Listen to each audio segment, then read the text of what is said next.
moi c'est Marianne. J'accompagne et j'enseigne depuis des années à des personnes en recherche de réponses, guidance et libération. Grâce à mes capacités médiumniques, mes connaissances en tarot, chamanisme et astrologie, j'utilise les outils qui me passionnent pour pouvoir venir révéler les messages de l'âme. Et aujourd'hui, je vais vous parler de ce que nous avons pu conscientiser en cette année 2025 sur nos dynamiques relationnelles et à quoi nous pouvons nous attendre à conscientiser, vivre et incarner dans nos relations pour 2026. Parce que clairement, 2026, en tout cas de ce que je ressens, marquera un réel tournant vers un nouveau cycle, une nouvelle ère et un tout nouveau paradigme qui clairement va venir toucher tous les domaines de notre vie et venir déconstruire du coup notre modèle sociétal actuel. En réalité, c'est comme si, à partir de maintenant, tout était possible. On pourrait même avoir on a comme un flou en fait sur l'avenir, sur la suite. On ne sait pas véritablement vers où on va. Mais une chose que l'on pressent, en tout cas, c'est que le monde, il est véritablement en train de changer. Et ça, d'une façon même assez forte, rapide. On sent vraiment qu'on est dans un changement très fort, très profond, et qui passe surtout par nous.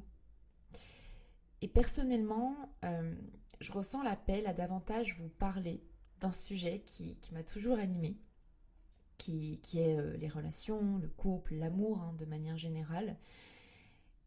Et vous avez pu le remarquer que mon compte Instagram a pris vraiment une nouvelle dynamique, une nouvelle ampleur, on va dire, depuis ces derniers mois.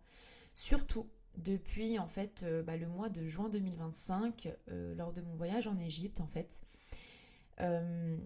J'ai ressenti vraiment un appel à venir davantage en fait incarner déjà dans un premier temps ma spiritualité, me reconnecter davantage à mon féminin sacré et venir ressentir et vivre l'union sacrée davantage dans mon couple, dans mes relations.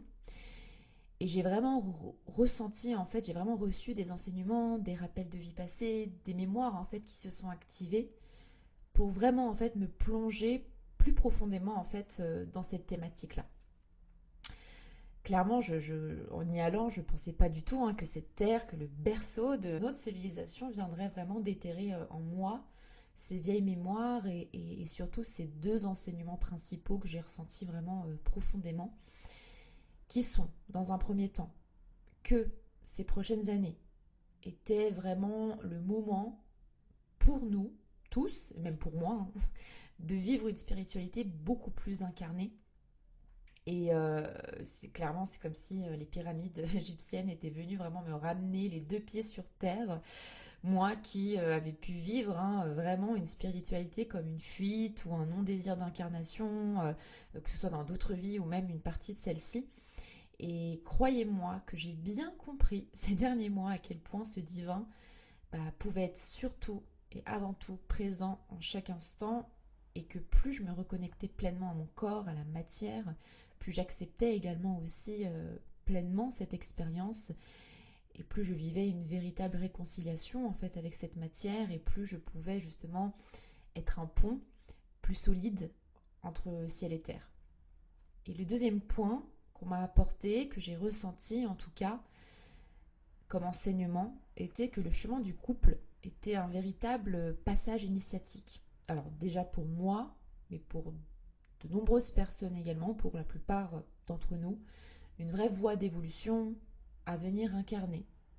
Et aussi à continuer, en tout cas pour moi, d'enseigner et d'aller beaucoup plus en profondeur. Qu'il était temps, d'une certaine façon, d'ouvrir la voie vers une nouvelle vision et façon de vivre, en tout cas, nos relations, notre couple et l'amour.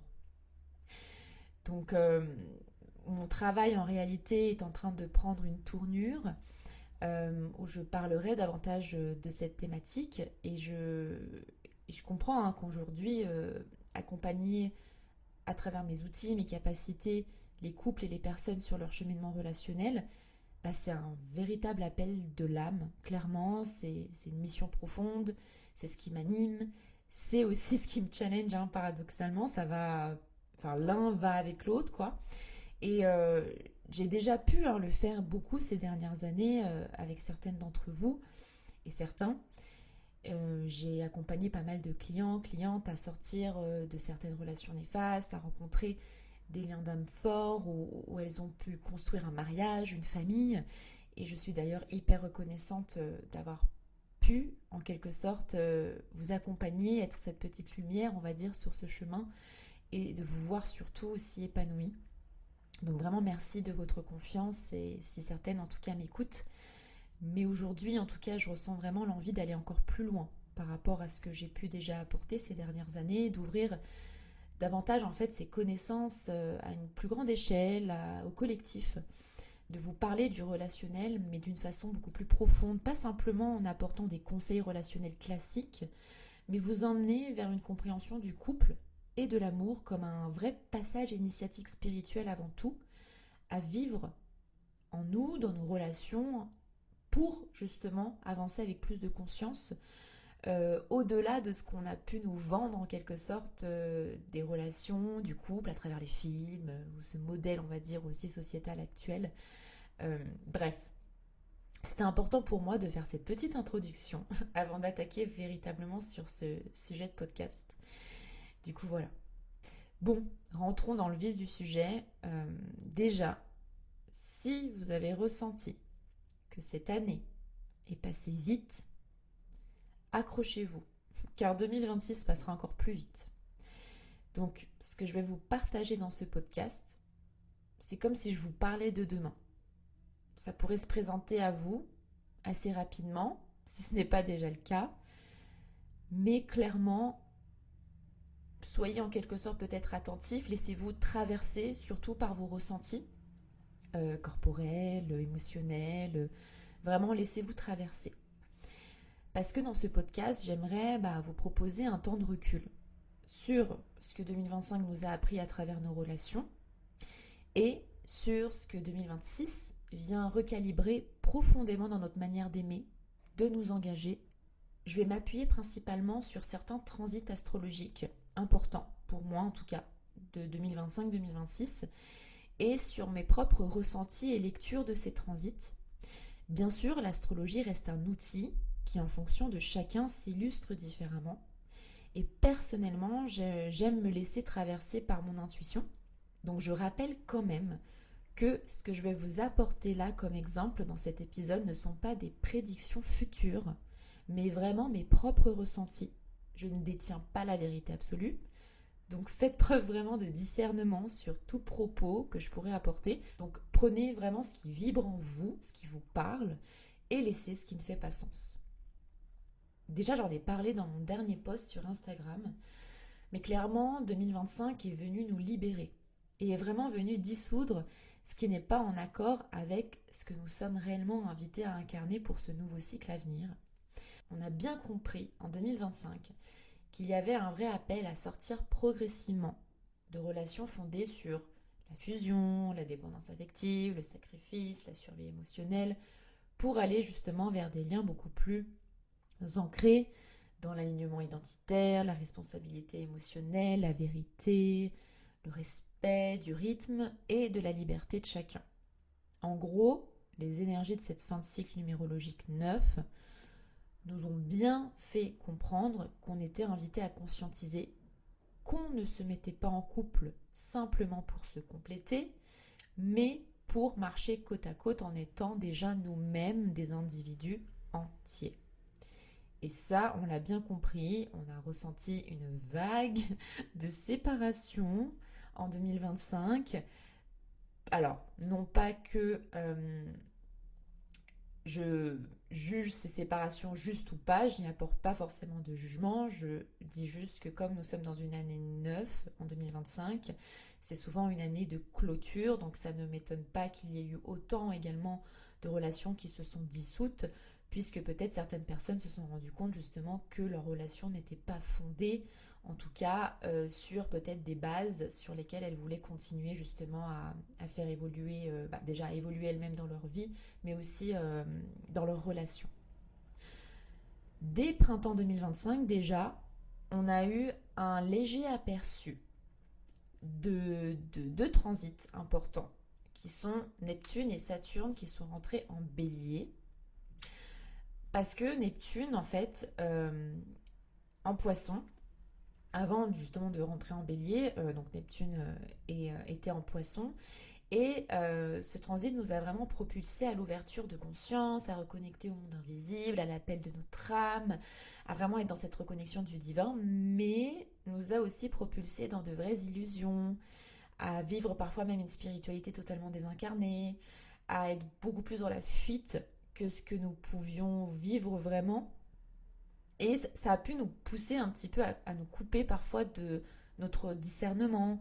Et au niveau relationnel, bah, on a pu vraiment renforcer l'idéalisation, l'illusion relationnelle, le besoin de fusion, etc. Et donc bon, Neptune a rétrogradé aussi hein, en poisson en cette fin 2025, mais à partir de janvier 2026, Neptune va vraiment stationner en bélier jusqu'en 2038. Et ça va véritablement changer nos dynamiques relationnelles et spirituelles, parce que Neptune, bah, il dissout, mais en bélier, il dissout justement les fausses identités relationnelles. Donc on a déjà pu avoir une forme d'aperçu déjà en 2025, donc c'est pour ça déjà qu'on a ressenti tout cet élan qui s'est joué. Du coup, bah, Neptune, il vient vraiment apporter cette fin des illusions relationnelles, il vient nous reconnecter à cette naissance du jeu conscient, jeu, hein, le J-E. Donc c'est vraiment la fin, en quelque sorte, des rôles sauveur-sauvé. Victime, guerrier émotionnel, celui ou celle qui prouve justement sa valeur dans la relation.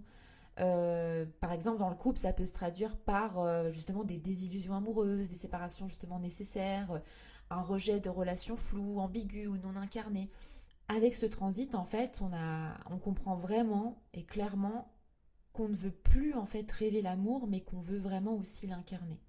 Et ça, on va vraiment le ressentir de plus en plus justement en 2026. Déjà qu'on l'a senti en 2025, mais ça, on va le sentir de plus en plus en 2026. Avec Saturne en bélier, donc Saturne, lui, il va venir un petit peu nous demander bah, qui sommes-nous en fait dans la relation et qu'est-ce qu'on assume. Quelle est notre part de responsabilité? Parce que Saturne, c'est vraiment cette planète hein, qui nous pousse à notre propre part de responsabilité, mais du coup, là, quelle est notre responsabilité affective, individuelle? Comment nous arrivons aussi à poser nos limites claires dans nos relations et nous inviter aussi à sortir des relations où on va venir s'effacer ou se suradapter. Donc du coup, Saturne, il vient vraiment nous aider aussi à être dans une initiation de maturité émotionnelle. Mais là aussi, Saturne, il a pu aussi rétrograder aussi en poisson. Donc bon, ces deux transits-là, ils ont été entre le poisson et le bélier, mais ils vont vraiment y rester pour 2026.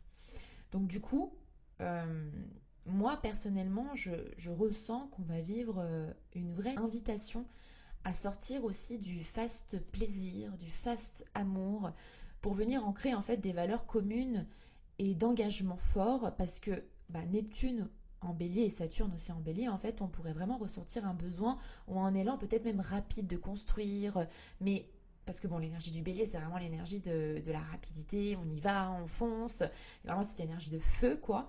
Mais l'alerte, en tout cas, le conseil que j'aurais à donner, ça serait de ne peut-être pas non plus se précipiter, mais de prendre le temps justement de créer des bases solides. On va venir vraiment réapprendre en fait à reconstruire dans la matière. À, ça sera vraiment une période importante pour pouvoir venir mesurer réellement quel type de vie on veut incarner à deux. Et pour le savoir, en fait, ça va demander de la patience avec soi-même, déjà, d'être bien ancré, d'être stable déjà avec nous-mêmes, et ensuite de pouvoir créer avec l'autre. Je pense par exemple à ma génération, qui vit là en ce moment un retour de Saturne depuis cette année 2025. Là, je parle des personnes nées entre 97, 98 et même début des années 1999. En fait, nous là, on a tellement voulu nous précipiter un peu dans cet âge adulte, on a voulu bâtir, construire assez rapidement, avec cette énergie justement saturnienne en bélier, que peut-être pour certains, bah, on n'a pas vraiment pris le temps de vraiment apprendre à nous connaître, à nous aimer véritablement, avant de vouloir reproduire justement bah, un schéma de couple, maison, enfant, etc.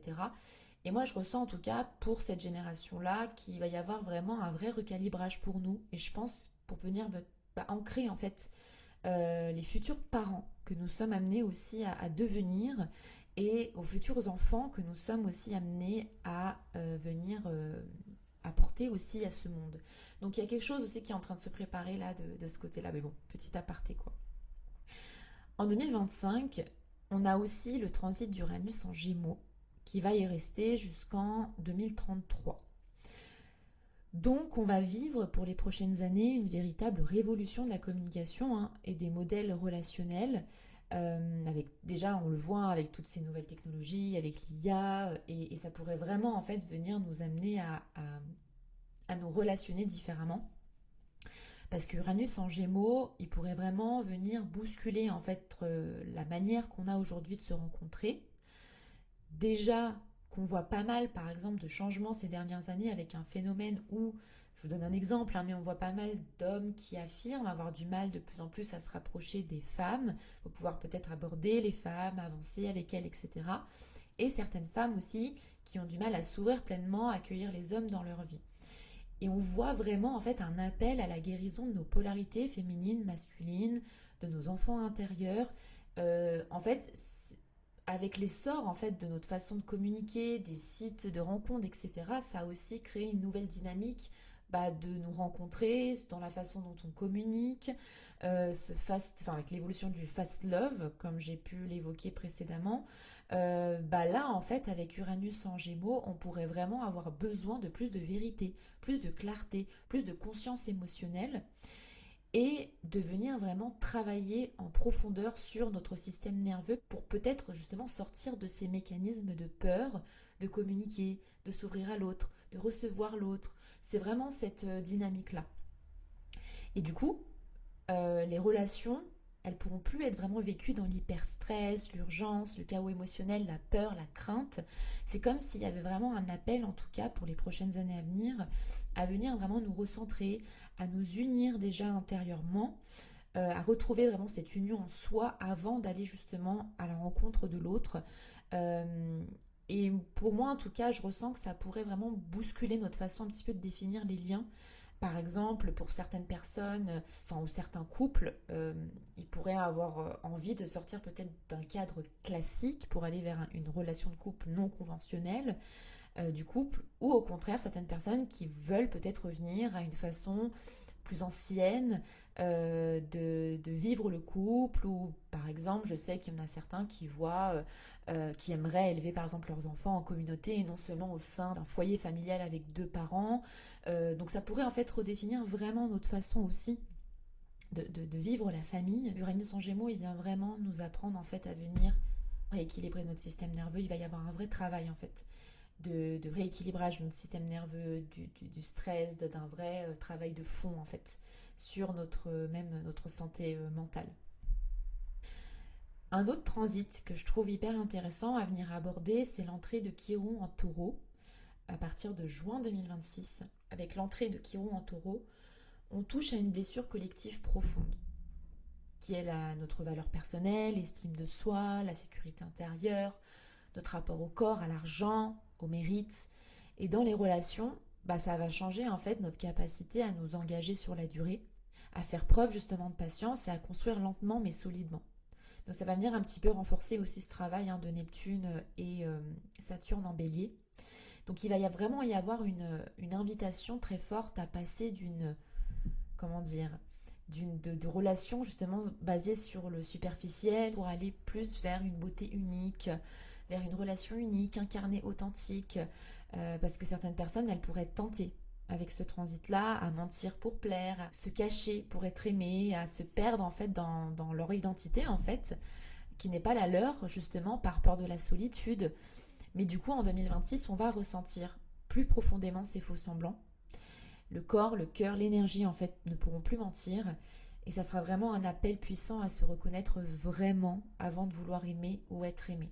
Parce que Chiron aussi en taureau, il pourrait venir aussi réparer un peu nos hontes anciennes en fait. Surtout si on a grandi dans un foyer modeste et instable financièrement. Puisque le taureau est aussi en lien avec l'argent, l'aspect matériel. Honte matérielle, peur du manque, croyance peut-être de ne pas mériter l'abondance ou l'amour. On pourrait être beaucoup en fait à réaliser que certains choix de couple qu'on aurait pu faire pouvaient être basés en fait sur la sécurité, sur la peur de manquer, ou même qu'on a pu projeter en fait sur l'autre nos propres blessures matérielles. Du coup, en 2026, ça va vraiment nous demander de retrouver tout d'abord cette sécurité intérieure pour ne plus la chercher chez un partenaire. Mais dans tous les cas, la thématique de l'argent, ça va être un point central pour l'année 2026. Et bien sûr, du coup, ça va venir se jouer aussi dans nos relations. Et comme l'énergie du taureau vient justement guérir notre rapport au corps, à la matière, on pourrait ressentir vraiment les hommes reconnectés à leur spiritualité, à leur foi, à leur sensibilité. Et après des années où ce chemin a été majoritairement ouvert par les femmes, c'est comme si, en tout cas moi je le sens déjà, hein, cet élan, mais pour moi il va être de plus en plus fort en 2026, où on va vraiment ressentir les hommes être vraiment invités en fait à prendre leur place, à vraiment venir rééquilibrer cette polarité du yang. Enfin, nous tous, hein, nous allons vraiment venir rééquilibrer ce yang excessif imposé par cette société pour revenir justement vers plus de repos, plus de soins, plus d'écoute du corps, d'écoute aussi sur notre rapport à la santé. Et pour finir, un dernier transit qui pour moi va marquer l'année 2026 sera l'entrée de Jupiter en Lion, qui lui aussi va se passer en juin 2026. Alors là, ce transit, j'ai hâte. En tout cas, je ne sais pas si j'ai hâte ou pas, mais pour moi, je ressens qu'il y a quelque chose qui va se passer d'assez fort. Jupiter en Lion quand même, parce que ça va être pour moi le grand retour de l'amour du cœur. On va vraiment vivre un véritable changement de vibration, un retour de la joie expressive, du courage du cœur, de l'amour vivant, passionné, incarné. Parce que Jupiter en Lion, il va vraiment venir nous reconnecter en fait à notre leadership du cœur et l'appel de l'âme. Qu'est-ce que ça pourrait dire? On pourrait voir de nombreuses personnes en fait être appelées à aller vers une grande quête et appel du cœur, appel même à vivre un grand amour fort, puissant, ce qui va demander beaucoup de courage. Mais c'est souvent derrière ce courage que les plus belles récompenses émergent. Et comme Jupiter y préside à la destinée, du coup, on pourrait avoir l'impression, mais de limite vivre un vrai film romantique en fait, avec des rencontres hyper puissantes et marquantes, des vraies retrouvailles d'âme qui pourraient vraiment changer complètement notre destinée. Et ce transit, il va vraiment être fort jusqu'à juillet 2027. Donc ça va vraiment être le moment en fait pour foncer, pour oser se dévoiler, pour oser montrer ses talents et surtout ouvrir pleinement son cœur à l'amour et aux rencontres qui viendraient. Donc on pourrait ressentir en tout cas début d'année 2026 un vrai appel à venir guérir ce cœur, ouvrir ce cœur, sortir des hontes, des peurs pour vraiment s'ouvrir à un amour qui soit vrai, qui soit puissant quoi. Mais moi, en vous disant tout ça, j'en ai des frissons.